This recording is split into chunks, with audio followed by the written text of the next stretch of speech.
तर मित्रांनो, आज आपण आलोय मधमाशीचं पोळं कॅप्चर करण्यासाठी, सातेरी मधमाशीचे. तर हे आहे आमचं शेत, हे आपली विहीर.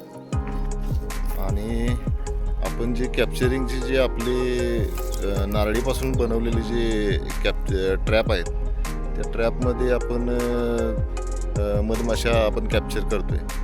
त्यांना नैसर्गिक निवारा आपण उपलब्ध करून देतोय. तर या निवाऱ्यामध्ये त्यांना म्हणजे येऊन बसणं त्या पसंत करतात. आणि ह्या ट्रॅपच्या माध्यमातून आपण कॅप्चरिंग करतोय. तर आपण इथं एक 2-3 ट्रॅप टाकलेले होते. त्याच्यामध्ये एका ट्रॅपमध्ये एक वसाहत येऊन बसलेली आहे सातेरीची. तर आपण आता ती वसाहत आता कॅप्चर करण्यासाठी आलोय. मी आणि माझी मुलगी सोबत आहे. तिकडे आहे पूर्वा. तर आता आपण स्टार्ट करूया. चला, लेट्स गो. हे बघा, इथं आपण ट्रॅप ठेवलेला होता. आणि या ट्रॅपमध्ये आता आपण बघू शकतोय की माश्या ये जा करत आहेत. पोलन नेणं आणणं चालू आहे. तर आपण सुरुवात करू.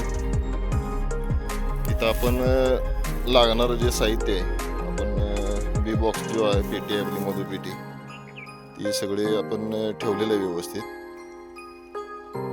तर चला स्टार्ट करू आपण.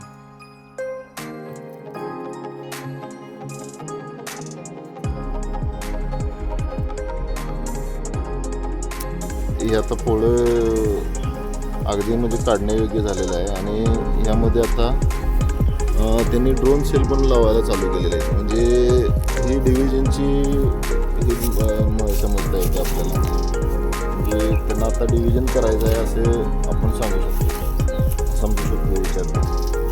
तर डिव्हिजन करण्यापूर्वी हे असे 2 सेल म्हणजे नराचे सेल लावतात. म्हणजे दगड काढतात.